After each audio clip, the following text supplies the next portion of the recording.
Quinn's voice echoed through the glass doors leading to the backyard, where I stood frozen holding a tray of sizzling grilled salmon, the usual spread for his weekly Thursday night hangout. Through the glass, I watched Tanner, Dax, and Holt raise their glasses in toast. Their laughter was sharp, laced with pride. They lounged on the outdoor sofa that Hayley had personally picked out, sipping wine from her private collection, eating food she'd prepared in the brownstone she'd put the down payment on, and now they were clinking glasses to celebrate my brother's betrayal. Tanner even stood up to clap Quinn on the back, muttering that he deserved better. I set the tray down on the patio table, my hands steady even as everything inside me screamed. They hadn't noticed me yet.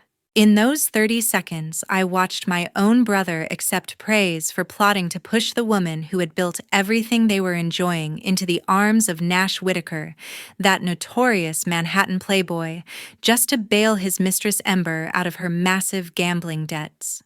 The salmon was still sizzling on the tray as I hid behind the pillar. Through the glass, Dax was refilling glasses with the vintage red Hayley had been saving for their next anniversary. Holt had his feet propped up on the ottoman she'd imported from a sustainable designer last spring.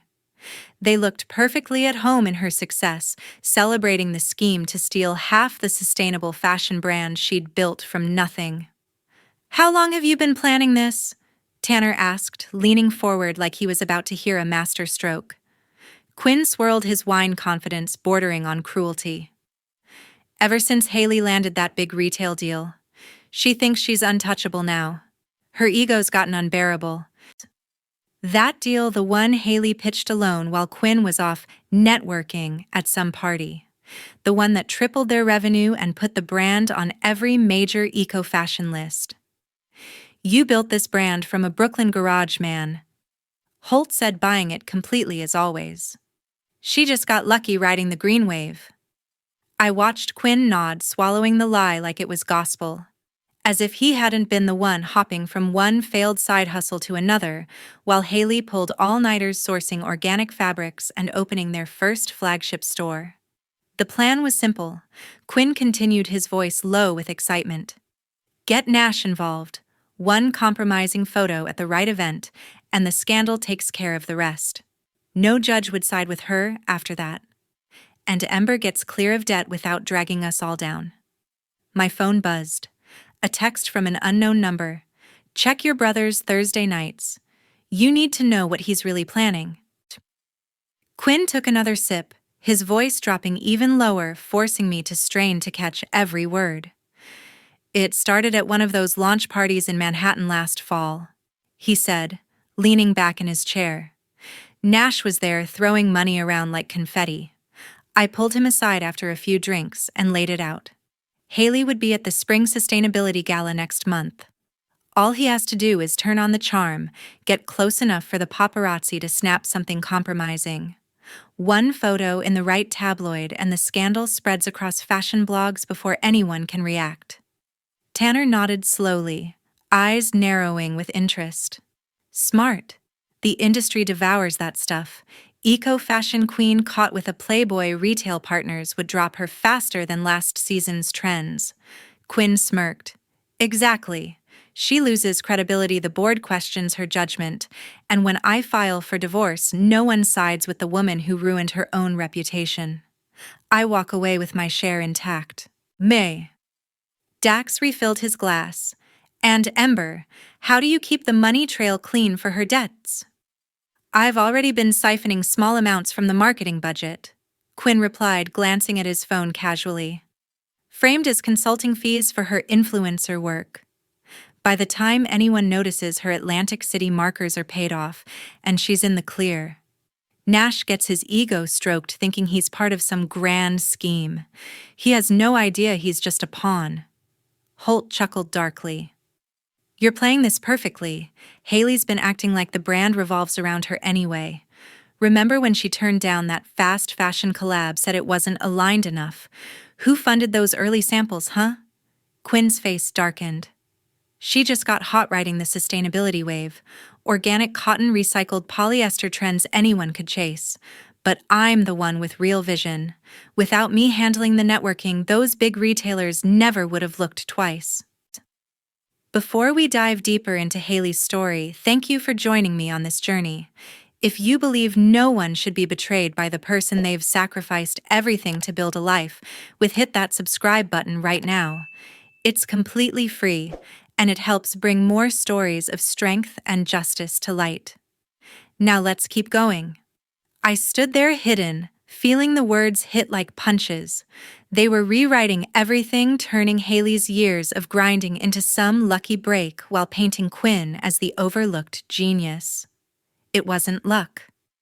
I remembered it all too clearly 10 years ago, when Hayley first started sketching designs on scrap paper in that cramped garage apartment we all shared after college. Quinn was between jobs again, scrolling job boards, while Hayley stayed up until dawn, sourcing deadstock fabrics from factories closing down. She taught herself supply chain logistics, cold-emailed buyers at department stores, and bootstrapped the first collection with credit card debt she paid off herself. Quinn's ideas back then, a string of Flopsa men's streetwear line that never launched, an online resale app that crashed on day one, a pop-up event series that lost thousands. Each time, Hayley covered the losses without complaint, kept the lights on, and quietly incorporated whatever worked into her own brand. She landed the first major order alone, flying to meetings in economy, while Quinn promised the next big thing was coming. The flagship store in Brooklyn opened because Hayley negotiated the lease during her lunch breaks. The partnerships with national retailers, Hayley's pitches her revisions at 2 a.m. Her relationships built on trust and actual delivery.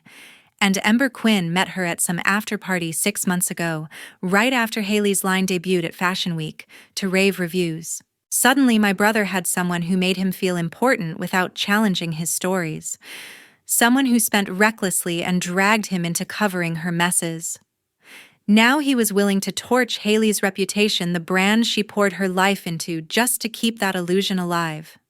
"You've got the timing down," Tanner asked, pulling me back. "Gala's in 3 weeks," Quinn said. "I'll make sure Hayley attends solo, tell her it's good for networking. Nash will be waiting." One staged moment leaked to the right gossip sites and it's over. The prenup has a morality clause she insisted on. Irony, right.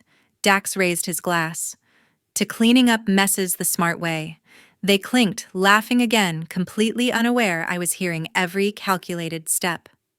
The more Quinn talked, the clearer it became he wasn't just protecting Ember. He was erasing Hayley's role entirely, convincing himself and his friends that he deserved the credit all along. That the woman who carried them both for years was now the obstacle. I pressed my hand against the cool glass, fighting the urge to burst in right then.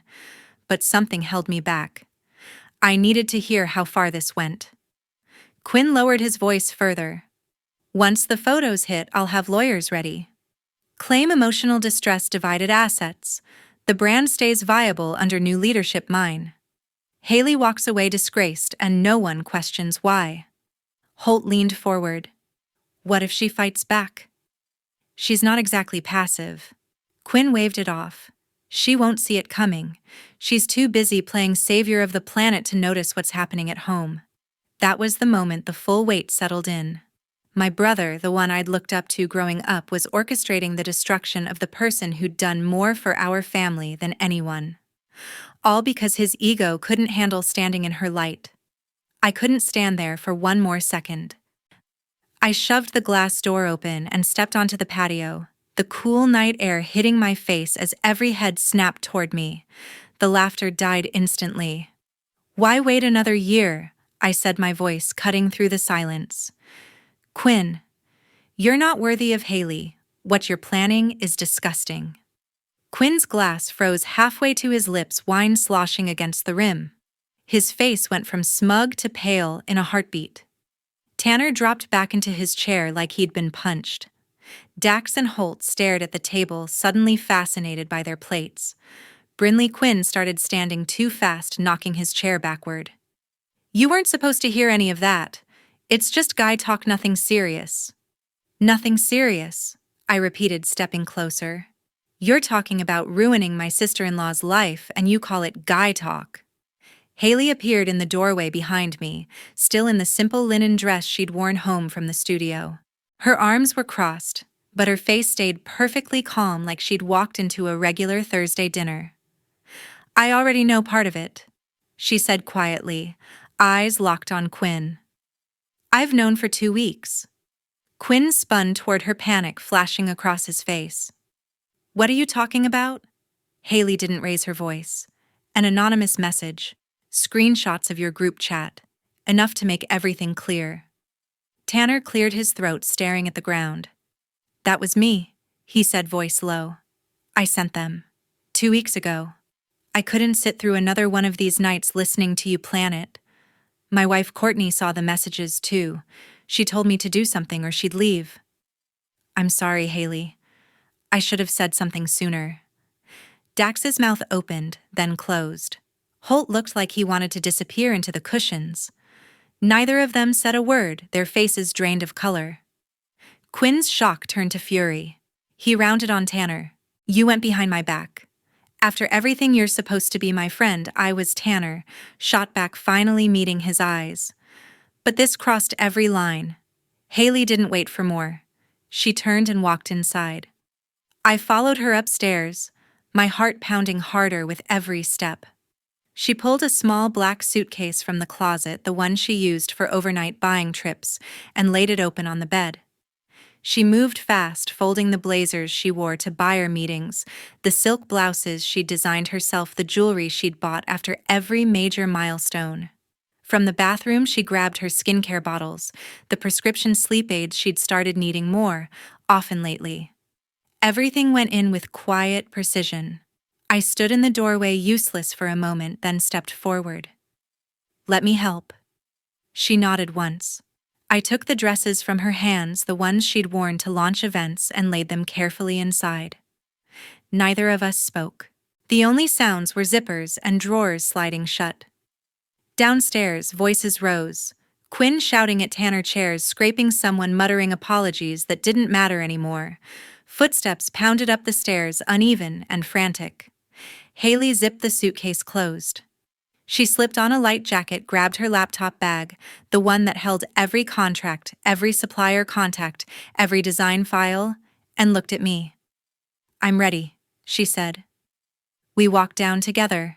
Quinn stood at the bottom of the stairs, hair messy from running his hands through it, eyes wild. Tanner hovered behind him in the hallway, guilt written all over his face. Dax and Holt had already moved toward the front door like they couldn't get out fast enough. Hayley, wait. Quinn pleaded, reaching for her arm. We need to talk. You're overreacting. She stopped one step above him, close enough that he had to look up at her. There's nothing left to talk about, Quinn. You made your choice. She stepped around him, pulling the suitcase behind her. I followed, carrying her laptop bag. The wheels clicked against the hardwood all the way to the front door. Outside, the street was quiet, the brownstone lights glowing behind us. Hayley popped the trunk of her car and lifted the suitcase in. I set the laptop bag beside it. She closed the trunk, then turned to me. Her eyes were steady, but I saw the hurt flicker deep inside, the kind that doesn't spill out in tears, just sits heavy. I'll be okay, she said softly. I'll call you tomorrow. I nodded, throat tight. I'm with you, whatever you need. She gave me the smallest smile, got in the car, and pulled away. The taillights disappeared around the corner, leaving me standing alone on the sidewalk, while Quinn's voice echoed from inside, still yelling at no one who would listen anymore. The next morning, my phone rang while I was still staring at the ceiling, replaying everything from the night before. It was Hayley. I'm at a hotel in Manhattan. Suite 2410.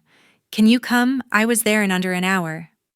The suite overlooked the city, floor-to-ceiling windows framing skyscrapers that glittered in the early light.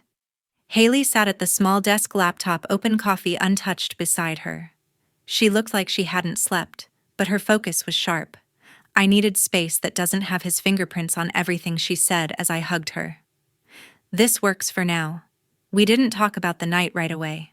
Instead, she showed me the emergency fund account she'd kept separate for years, money from bonuses she never mentioned just in case. Smart. Always one step ahead. A knock came at the door around 10. Tanner stood in the hallway carrying 2 banker's boxes, his usual easy confidence gone. He looked exhausted, tie-loosened eyes, red. I brought everything he said, stepping inside when Hayley nodded. He set the boxes on the coffee table. Group chat logs going back months.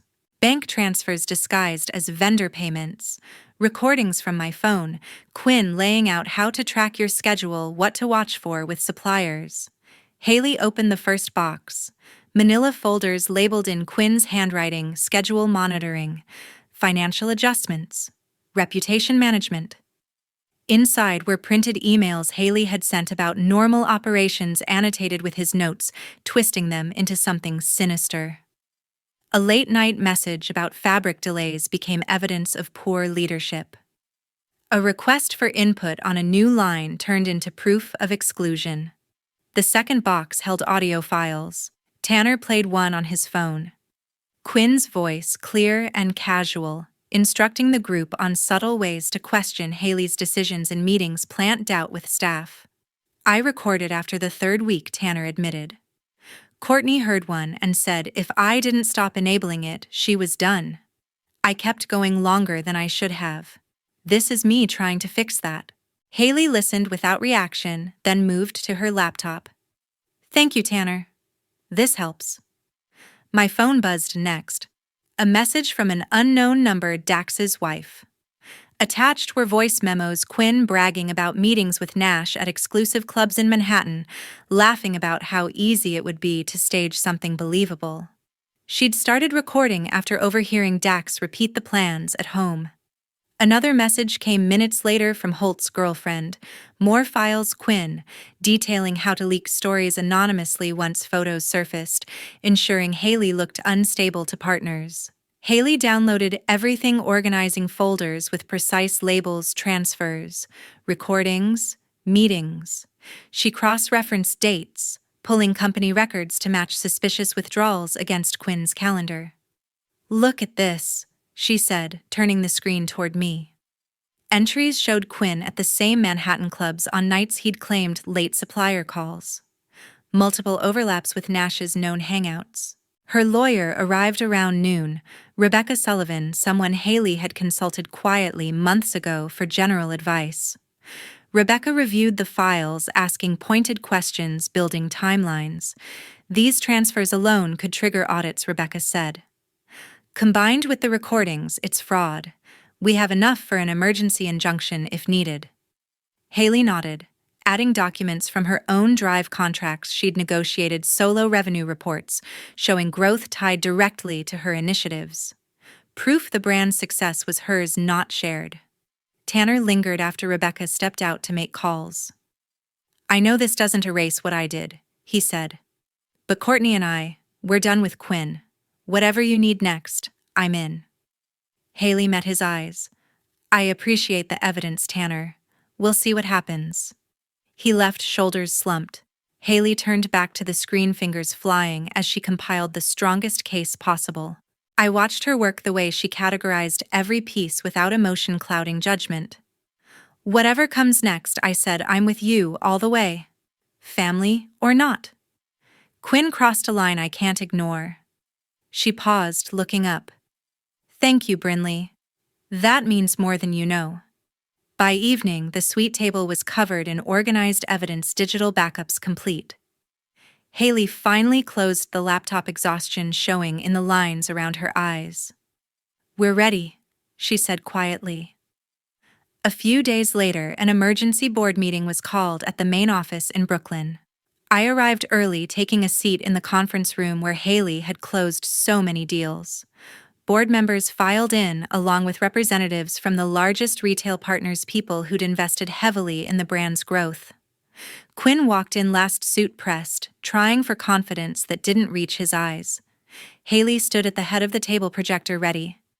Rebecca sat beside her, folders stacked neatly. Thank you for coming on short notice, Hayley began, voice steady. There are serious issues with leadership integrity that affect the company's future.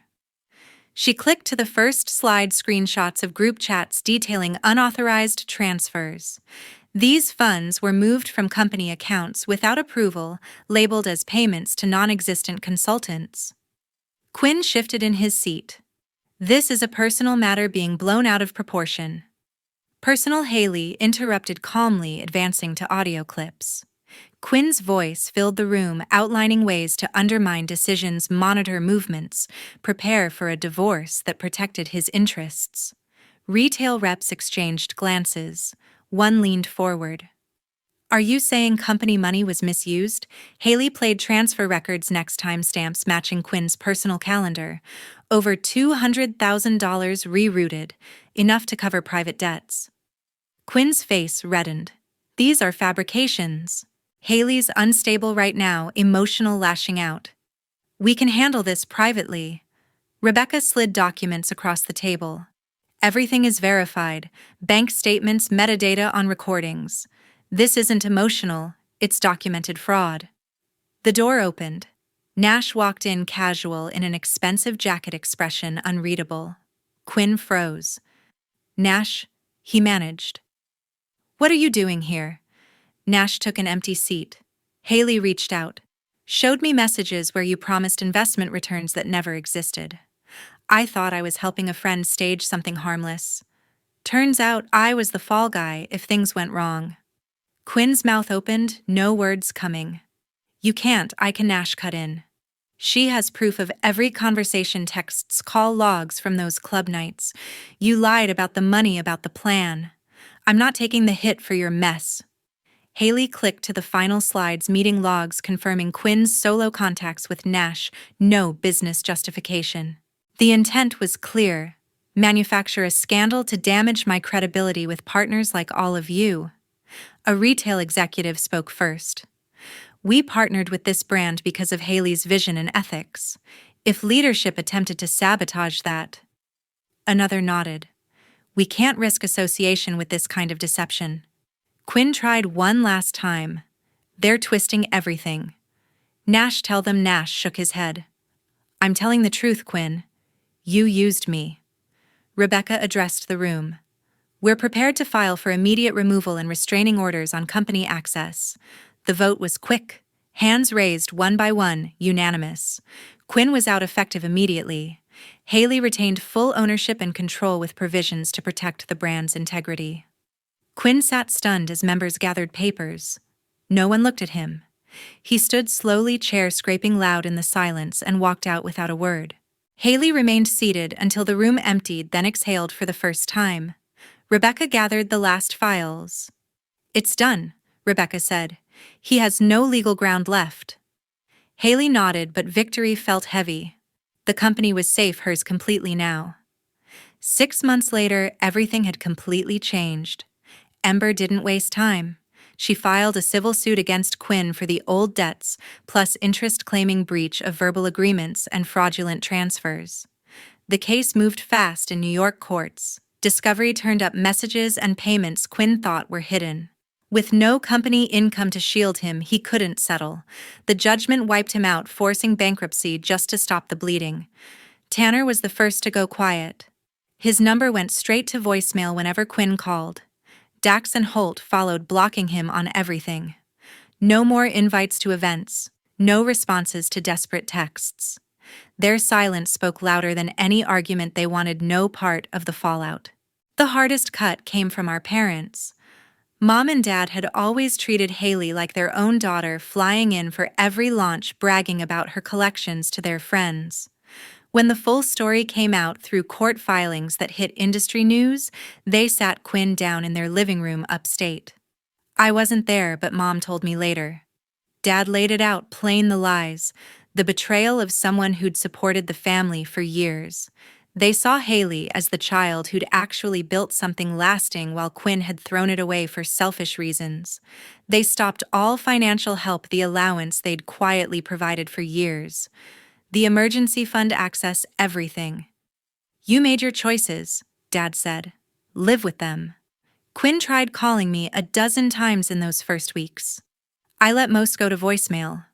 When I finally answered one, his voice sounded smaller than I'd ever heard. Brynlee, please. I need to explain. Can we meet? I don't think that's a good idea, Quinn. Just coffee. Family sticks together right. But family doesn't destroy one of its own. I hung up. I saw the apartment he moved into a month later, a cramped one-bedroom in Jersey City, far from the Brooklyn brownstone he'd lost in the divorce settlement. Peeling paint, noisy neighbors, a view of a parking lot. He'd taken a low-level sales job at a menswear chain, the kind of place that sold off-the-rack suits to guys who didn't know better. Word spread fast in New York fashion circles. Blogs picked up the lawsuit details, then the board decision. Suppliers he'd once networked with stopped returning calls. Event invites dried up. People he'd partied with crossed the street to avoid him. Quinn showed up at Mom and Dad's unannounced one weekend, hoping for reconciliation. They met him at the door but wouldn't let him inside. Mom's voice shook when she recounted it, how he begged promise to change, blamed stress and bad influences. Dad stood firm until he made genuine amends to Hayley. There was no place for him in their lives. Quinn left crying, something I'd never seen. He tried Hayley next, sending emails through her assistant, leaving voicemails she never returned. Flowers arrived at the office with notes that went straight to trash. The divorce finalized quietly. She kept the brand, the house equity, everything she'd earned. He got personal belongings and debts. I ran into Tanner once at an industry mixer. He looked relieved, almost lighter. "Courtney and I are good," he said when I asked. "Cutting ties was the best thing we did." Dax's wife filed for separation around the same time, citing the toxic friendships he'd kept. Holt moved out of state, starting over somewhere no one knew his past. Quinn's name became a cautionary tale at networking events, whispered warnings about what happens when you undermine the real talent behind a brand. Retail partners who'd once courted him now pretended not to recognize the face. He kept trying with me, texts that grew more desperate, memories of childhood promises to make things right. I read them, felt the old pull of blood loyalty, then deleted. Some bridges burn completely. The last time he called, I let it ring out. No voicemail this time. Just silence on the other end when he realized I wasn't picking up. 3 years later, at a major sustainable fashion event in New York, I spotted Hayley across the crowded venue, surrounded by journalists and buyers. She looked commanding in a custom piece from her new collection, sharp lines, innovative recycled fabrics that caught every light. Major magazines had featured her on covers, calling her the face of ethical luxury. The brand had expanded globally, new flagship stores in London and Tokyo, partnerships with celebrities who genuinely believed in the mission. She saw me at the same moment, excusing herself from the group with a warm smile. We hugged like old friends who'd never lost touch. "You came," she said, pulling back. "I wasn't sure you would." "I wouldn't miss seeing this," I replied, gesturing at the space filled with her work. Displays showcase the evolution from early sketches to runway pieces that define the industry now. We found a quieter corner near the bar. Hayley sipped sparkling water, scanning the room with quiet satisfaction. "The empire's bigger than ever," I said. She nodded. "It is, and it's mine completely. No compromises." I hesitated, then asked the question I'd carried for years. "Quinn's family. Have you heard anything?" Her expression stayed even. I cut all contact with that side the day the divorce finalized. No calls, no messages, nothing. "You're the only one I kept, Brynlee, because you chose right when it mattered." It stung, but it was fair. Our parents had never reached out to her either, their loyalty fractured beyond repair. Hayley glanced at her watch. "I have a panel soon. Stay in touch." "Always," I promised. She walked away, greeted by applause as she took the stage. Watching her command the room, I felt a mix of pride and lingering sadness for what had been lost. A few weeks after that, I ran into Quinn at a local supermarket in Brooklyn. He stood in the cereal aisle comparing generic brands, cart half full of basics. His clothes were clean, but worn hair, thinner face, lined in ways that made him look older than his years. No designer labels, no confident posture. He looked up, eyes widening in recognition. Brynlee. I froze for a second, basket in hand. Hey, he said, stepping closer. It's been a while. How have you been? I met his gaze, but something inside had shifted long ago. The brother I'd known felt like a stranger now. He tried a small smile. Coffee sometime. Catch up? I didn't smile back, didn't speak. Just looked straight through him as if he were invisible, and walked past to the next aisle. He called my name once more, voice cracking slightly, but I kept going. Paid for my groceries, loaded them into the car, and drove home without looking back. That was the last time. Betraying someone who built everything for you for fleeting desires, and ego costs more than money or status. It severs the deepest ties, the family that truly matters, the respect you can never rebuild, the future you throw away. Real success. The kind that lasts comes from integrity, from protecting and valuing the people who deserve it. Hayley proved that every day, growing stronger in a world that finally saw her clearly. Quinn learned the hard way some choices echo forever, and not everyone gets forgiveness.